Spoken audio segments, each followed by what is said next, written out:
मुअज़्ज़िज़ ख़वातीन व हज़रात और अज़ीज़ तलबा, अस्सलामु अलैकुम।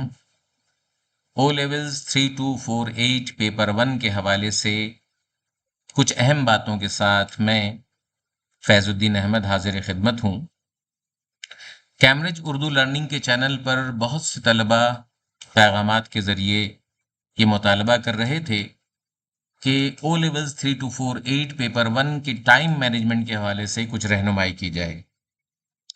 बहुत ज़्यादा इस हवाले से किताब में बात हो चुकी है। अगर आप बादबाने उर्दू को फ़ॉलो करते हैं, जो हमारी किताब है 3248 की बादबाने उर्दू पेपर 1, पेपर 2, ये 2 किताबें ऐसी हैं जिसमें मुख्तलिफ जो हिदायत या रहनुमाई जो की गई है बच्चों की काम करने के हवाले से हर मश्क के इब्तदाई सफ़हात में, उसमें इन बातों को लाज़मी पेश किया गया है। बताया गया है कि जब ये काम आप अच्छी तरह करने लगेंगे और आपको महारत हो जाएगी, तो मुख्तलिफ जो काम है पेपर 1 के उसको आपको कितने मिनट में करना चाहिए। तो जो बच्चे इस किताब को फ़ॉलो नहीं भी करते हैं, उनके लिए ये वीडियो फ़ायदेमंद होने वाली है। ज़रूर इसको गौर से सुनिए और कोई भी किताब आप फ़ॉलो करते हों, आपको टाइम मैनेजमेंट के हवाले से बहरहाल इन बातों को ज़रूर पेश-ए-नज़र रखना चाहिए। ये जो किताब है बादबान उर्दू, ये ओ लेवल्स के तलबा के लिए बहुत मददगार साबित हुई है और बहुत ज़्यादा इसके हवाले से लोग अपनी बेहतर राय का इज़हार करते हैं, तो मुझे खुशी है और इंशाअल्लाह जो अगला एडिशन होगा, इस पे हम बहुत सी नई बातें भी इसमें शामिल करेंगे। लेकिन इस वक़्त टाइम मैनेजमेंट में किन बातों को पेश-ए-नज़र रखना है, हम इस किताब से ही आपको कुछ रहनुमाई फ़राहम करते हैं। पेपर आपके सामने है, ये पेपर आपको पता है 2024 का पेपर है 3248 का। वाज़े तौर पर इसमें टाइम जो ड्यूरेशन लिखा हुआ है इस पेपर का 1 ऑवर 45 मिनट्स है। 1 घंटा 45 मिनट का ये पेपर होता है। तो अब आपके पास 1 घंटे 45 मिनट का मतलब है कि 105 मिनट आपके पास हैं और 105 मिनट को आपको किस तरह इस पेपर के लिए कारआमद बनाना है, हम अगले चंद मिनटों में ये बातें सीखने की कोशिश करते हैं। तो सबसे पहले ये पैसेज है, ये शॉर्ट क्वेश्चन आंसर का पैसेज है पास्ट पेपर 2024 से। इसमें आप देखें कि 6 जो बातें पूछी गई हैं 5 सवालों में, 8 नंबर हैं इसके। कहीं 2 बात पूछी गई है, कहीं 1 बात पूछी गई है। तो ये जो जितनी बातें पूछी गई हैं इस शॉर्ट क्वेश्चन आंसर में पैसेज पढ़ना है सबसे पहले। पैसेज की रीडिंग करते हुए यानी पहले क्वेश्चन पढ़ के पैसेज पढ़ते हुए अंडरलाइन कर लेना है। कभी ग्रीन का इस्तेमाल करें मार्कर का, कभी रेड का इस्तेमाल करें। हर क्वेश्चन को अंडरलाइन ज़रूर करें ताकि आपको पता हो कि पहले पहले सवाल के लिए कौन-सी बात कौन-सा नुक्ता, कौन-सा पॉइंट आपको सपोर्ट कर रहा है। दूसरे सवाल के लिए कौन से 2 निकात बहुत इम्पोर्टेंट है। तीसरे सवाल के लिए कौन-सा एक अहम नुक्ता यानी अगर पूछा गया मिर्ज़ा गालिब ने शादी किस उम्र में की, तो बस फ़ौरन आपका जवाब होना चाहिए कि मिर्ज़ा गालिब ने जो है 13 साल की उम्र में शादी की। ठीक है ना? 13 साल की देखिए यहाँ पे 13 बरस की उम्र लिखी हुई है, तो 13 साल आप सिर्फ़ लिखेंगे 13 साल। इस जवाब में फ़िक्रे में भी जवाब होता है, यानी एक फ्रेज़ में भी जवाब हो सकता है, एक लफ्ज़ में भी जवाब हो सकता है और एक जुमले में भी जवाब हो सकता है। तो आपको परेशान होने की ज़रूरत नहीं है, सिर्फ़ हाइलाइट करते चले जाएँ सबसे पहले। रीडिंग करें, हाइलाइट करें, अंडरलाइन करें और इन 8 पॉइंट्स को निकाल कर के जवाब लिख दें। कुल 8 नंबर हैं इसके और आप देखें ये हमारी किताब बादबान उर्दू का पेज है, जिसके हिदायत के आखिर में बहुत वाज़ेह तौर पर लिखा हुआ है। देखिए ये दौरानिया लिखा हुआ है। मेरा कर्सर देखें जहाँ पर है दौरानिया।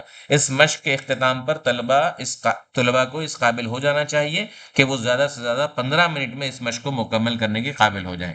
तो यानी 15 मिनट में ये काम आपको कर लेना है। बस क्या बात समझ में आई कि जब आप भरपूर तरीके से 2 बरस तक, 2 साल तक इन कामों को करते हैं, तो आखिरी दिनों में आपको ये काम 15 मिनट के अंदर करना चाहिए।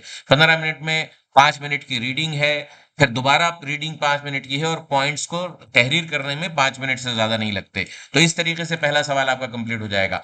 दूसरे सवाल में इबारत ज़रा-सा बड़ी है, ए, बी, सी, डी 4 इबारतें हैं।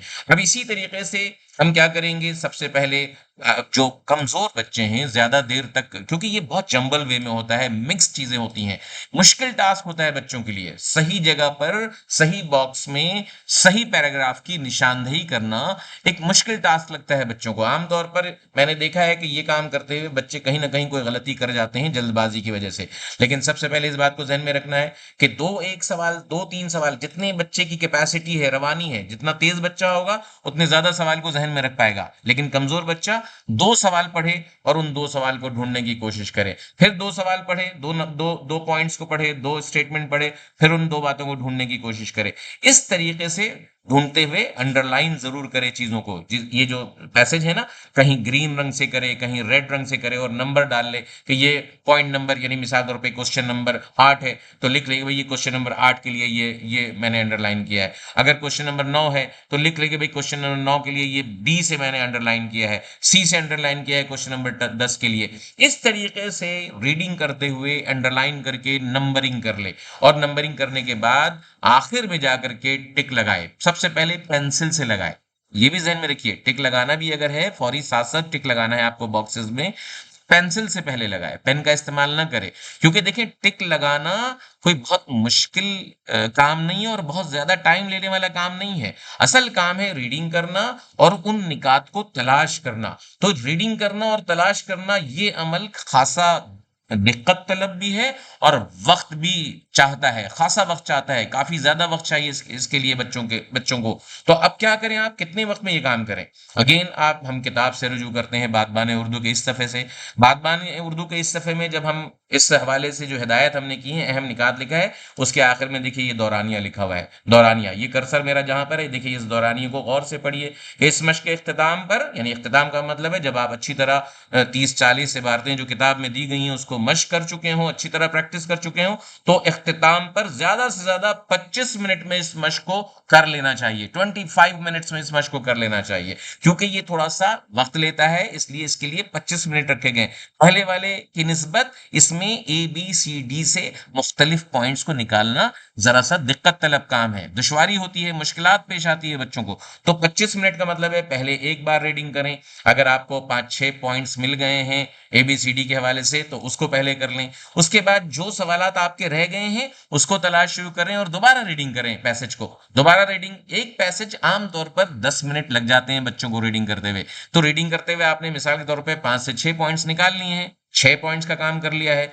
जब 6 पॉइंट्स का काम कर लिया, जबकि आपको कितने 9 पॉइंट्स निकालने हैं, अब 3 पॉइंट्स आपके बाकी हैं, तो दोबारा रीडिंग शुरू कर देंगे पैसेज की। दोबारा इस पैसेज में अब ढूंढना शुरू करेंगे कि वो 3 बातें जो अभी मुझे नहीं मिल सकी हैं वो किस पैराग्राफ में है। लिहाजा उसको तलाश करते करते दोबारा रीडिंग का एक अमल होगा और उस रीडिंग में मजीद आपको 8-10 मिनट लग जाए तो कोई बात नहीं, टोटल 20 मिनट तक आप रीडिंग कर करके पॉइंट्स को तलाश करेंगे, ढूंढेंगे, निकालेंगे और आखिरी 5 मिनट में पेंसिल से जो निशानात बॉक्सेस में आपने लगाए हैं उसको ठीक से गौर से पढ़ के दोबारा से चेक करके और 5 मिनट में उसको फाइनल कर देंगे, पेन से टिक कर देंगे, पेन से उसको निशानजद कर देंगे उस बॉक्स को। तो ये सारा अमल जो है आपका 25 मिनट में हो जाना चाहिए। उसके बाद तीसरे मिनट में आइए, तीसरे क्वेश्चन पे आइए। हर भगवानी उर्दू के हर क्वेश्चन के बाद ये बात लिखी हुई है कि कितने मिनट में ये काम कर सकते हैं। ये जो क्वेश्चन नंबर 3 और 4 है, ये नोट मेकिंग और समरी राइटिंग का है। नोट मेकिंग में ये देखिए 4 पॉइंट्स दिए हुए हैं, चार नोट मेकिंग के अहम निकात यहाँ पर लिखे हुए हैं। पहले इन बातों को पढ़ लीजिए और उसके बाद पैसेज पढ़ना शुरू कीजिए। पैसेज पढ़ते हुए अंडरलाइन कर लीजिए कि कहाँ-कहाँ ये निकात लिखे हुए हैं। लिखने में इतना वक्त नहीं जाएगा, पॉइंट्स निकालने में ही वक्त जाएगा। बुनियादी तौर पर रीडिंग का ये पेपर है, तो रीडिंग गौर से अच्छे तरीके से समझ के करनी है और इन पॉइंट्स को ढूंढना है जिन निकात को नोट मेकिंग के लिए यहाँ पर पूछा गया है। और ढूंढने के बाद 2-2 बातें इस पैसेज में से, ये जो इबारत है ये लंबी इबारत है, कोई 500 450 सफ़ात की इबारत है, पढ़ने में वक्त लगेगा, तो 10 मिनट तक पहले एक बार रवानी से पढ़ करके जितने पॉइंट्स आपको मिल सकें अंडरलाइन कीजिए। अंडरलाइन करते हुए फिर वही तरीका इख्तियार कीजिए, ग्रीन और रेड पेन। ग्रीन से 16 नंबर किया तो 16 नंबर लिख दिया, क्वेश्चन नंबर 16 ग्रीन से कर दिया, रेड से क्वेश्चन नंबर 17 के 2 पॉइंट्स को हाईलाइट किया, फिर ग्रीन से क्वेश्चन नंबर 18 के 2 पॉइंट्स को हाईलाइट किया, फिर रेड से क्वेश्चन नंबर 19 के 2 पॉइंट्स को हाईलाइट कर लिया। इस तरह 2 मुख्तलिफ रंगों से वाजे हो जाएगी बात कि कौन सा पॉइंट 17 है, कौन सा 18 है, कौन सा 19 है, और आप उसके बाद दोबारा से अगर कुछ बातें ना मिल सकें तो आप उसको दोबारा पढ़ेंगे, दोबारा पढ़ करके इस अमल को, जो आपने प्रैक्टिस की है पहली वाली, दोबारा इस अमल को दोहराएंगे। जो निकात आपको, जो पॉइंट्स नोट के नहीं मिल सके हैं नोट मेकिंग के, उसको तलाश करने के बाद फाइनली आखिरी 5 मिनट में उसको तहरीर कर देंगे यहाँ पर, और लाइनों से बाहर नहीं जाएंगे, सुतूर के अंदर रहेंगे। हर नोट मेकिंग के हर क्वेश्चन में जो पॉइंट्स पूछे गए हैं उसमें दो दो बातें जरूर शामिल कीजिए, क्योंकि दो दो नंबर हैं इसके, और आखिरी पॉइंट में चूंकि 3 मार्क्स हैं तो 3 बात शामिल कीजिए।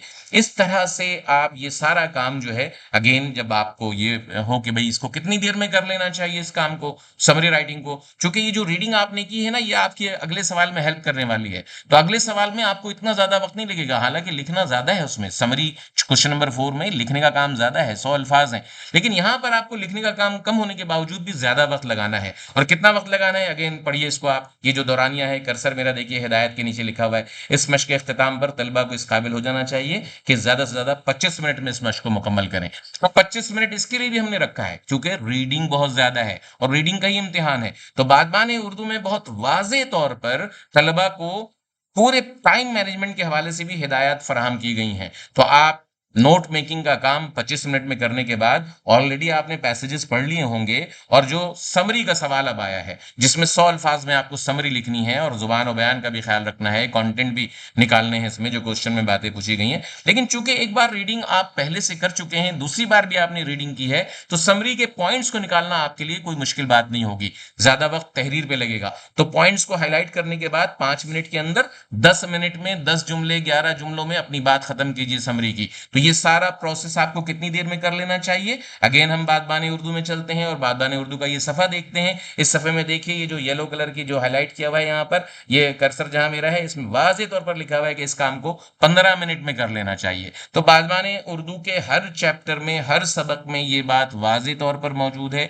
कि आपको किस सवाल को कितनी देर में कर लेना चाहिए। इसके बावजूद ये वीडियो मैं इसलिए बना रहा हूँ कि वो तलबा जो इस किताब से फायदा नहीं उठा रहे हैं वो भी इन बातों से वाकिफ हो जाएं और अपना इम्तिहान अच्छा कर सकें। अब आइए आखिरी आखिरी सवाल की तरफ। आखिरी सवाल ईमेल या फंक्शनल प्रोज का, जिसको आप लोग ईमेल राइटिंग भी कहते हैं, बेसिकली फंक्शनल प्रोज का है। ईमेल या खत या दरख्वास्त, कोई भी सवाल इसमें आ सकता है। तो ईमेल राइटिंग ही ज्यादा पूछता है एग्जामिनर। 150 अल्फाज का एक मजमून, एक ईमेल लिखना है। 3 इंडिकेटिव कंटेंट होते हैं इसमें, 3 जो है निकात मौजूद होते हैं, इशारे होते हैं। आपको ईमेल में फॉर्मेट का कोई मसला नहीं है, जैसा भी फॉर्मेट लिखें कोई फर्क नहीं पड़ता।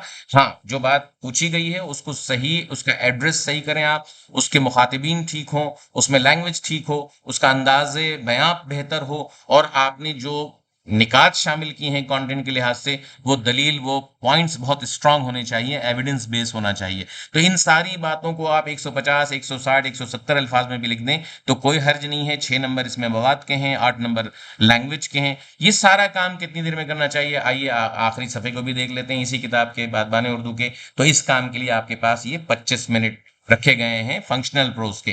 तो अब इस सारे जो टाइम को मैंने इस वक्त आपके सामने बताया, 25 मिनट, 25 मिनट, 15 मिनट, ये सारी कैलकुलेशन 1 घंटे 45 मिनट की है। यानी 1 घंटा 45 मिनट का मतलब है 105 मिनट। 105 मिनट को कैसे कारआमद बनाना है, किस काम को कितना वक्त देना है, मुझे उम्मीद है कि आप अच्छी तरह इन बातों को समझ चुके होंगे। इंशाल्लाह ये पेपर आपका बहुत अच्छा जाएगा और आप टाइम मैनेजमेंट का ख्याल करते हुए ज़रूर एक अच्छा इम्तिहान देने में कामयाब रहेंगे। मेरी दुआएं आपके साथ हैं, नेक नेक तमन्नाएं आपके साथ हैं, और खूब एतमाद के साथ अपने ऊपर भरोसा कीजिए और एतमाद के साथ इम्तिहान देने जाइए। कोई मुश्किल बात नहीं है इम्तिहान, और एग्जाम एंजाइटी का शिकार होना एक सबसे खराब बात है। लिहाजा इम्तिहान देते हुए किसी किस्म के जहनी जो एक वो होती है आपके अंदर स्ट्रेस, तो उसको बिल्कुल नहीं आने दीजिए। अपना ख्याल रखिए, मिलेंगे इंशाल्लाह कुछ नई बातों के साथ, कुछ नई वीडियो के साथ। बेहतरीन तैयारी कीजिए इस किताब से, बादबान उर्दू से, जो इस वक्त आपके सामने स्क्रीन पर है, और अपने इम्तिहान में ज़रूर कामयाब होइए। मिलेंगे अगली वीडियो में कुछ और नए मौजूद के साथ। इजाज़त चाहता हूँ। खुदा हाफिज़।